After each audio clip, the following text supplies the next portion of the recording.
ബംഗളൂരുവിലെ IPL ദുരന്തത്തിൽ police മേധാവി പ്രാഥമിക റിപ്പോർട്ട് നൽകി. 11 പേർ മരിക്കാനിടയായ ദുരന്തത്തിൽ പോലീസിന് പങ്കില്ല എന്നും പോലീസിന്റെ നിർദ്ദേശം കർണാടക ക്രിക്കറ്റ് അസോസിയേഷൻ അവഗണിച്ചതാണ് അപകടത്തിന് കാരണമെന്നുമാണ് റിപ്പോർട്ടിൽ പറയുന്നത്. സ്റ്റേഡിയത്തിന്റെ പരിസരത്ത് പെട്ടെന്ന് ആൾക്കൂട്ടം രൂപപ്പെട്ടതും ആൾക്കൂട്ടം ബാരിക്കേഡ് തകർത്ത് ഉള്ളിലേക്ക് കടക്കാൻ ശ്രമിച്ചതുമാണ് അപകടത്തിന് കാരണമായതെന്ന് DGP സർക്കാരിന് നൽകിയ പ്രാഥമിക റിപ്പോർട്ടിൽ പറയുന്നു. ആഘോഷ പരിപാടി ഒറ്റവേദിയിലേക്ക് ചുരുക്കണമെന്നും ഞായറാഴ്ചത്തേക്ക് മാറ്റണമെന്നുമുള്ള പോലീസ് ആവശ്യം സംഘാടകരായ RCBയും കർണാടക ക്രിക്കറ്റ് അസോസിയേഷനും ചെവികൊണ്ടില്ല. സ്റ്റേഡിയത്തിൽ 20-ലധികം ഗേറ്റുകൾ ഉണ്ടെങ്കിലും തുടക്കത്തിൽ 3 ഗേറ്റുകൾ മാത്രമേ തുറന്നിരുന്നുള്ളൂ. ഗേറ്റുകളെല്ലാം ഒരു സമയത്തല്ല തുറന്നത്, ഓരോ ഗേറ്റായാണ് തുറന്നത്. ഇത് വലിയ അപകടത്തിലേക്ക് നയിച്ചു.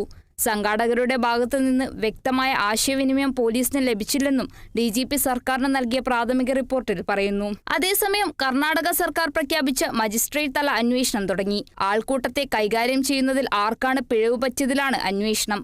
15 ദിവസത്തിനകം മജിസ്ട്രേറ്റ് തല അന്വേഷണം പൂർത്തിയാക്കി സർക്കാരിന് റിപ്പോർട്ട് നൽകും. പോലീസ് നേതൃത്വത്തിന് ഗുരുതര വീഴ്ചയുണ്ടായതായും ആരോപണമുയരുന്നുണ്ട്. സ്റ്റേഡിയത്തിന്റെ പരിസരത്ത് 3 ലക്ഷത്തോളം ആളുകൾ തടിച്ചുകൂടിയപ്പോഴും ഉന്നത പോലീസ് ഉദ്യോഗസ്ഥർ വിധാൻ സൗദയിലായിരുന്നു. ഇരച്ചുകയറിയ ആൾക്കൂട്ടത്തെ നിയന്ത്രിക്കാൻ ജൂനിയർ ഉദ്യോഗസ്ഥർ മാത്രമാണ് ഉണ്ടായിരുന്നതെന്ന ആരോപണവുമുണ്ട്. ദുരന്തത്തിന് സർക്കാരിനെ പ്രതിപക്ഷം പ്രതിക്കൂട്ടിലാക്കിയിരിക്കുകയാണ്. National desk, Kerala vision news.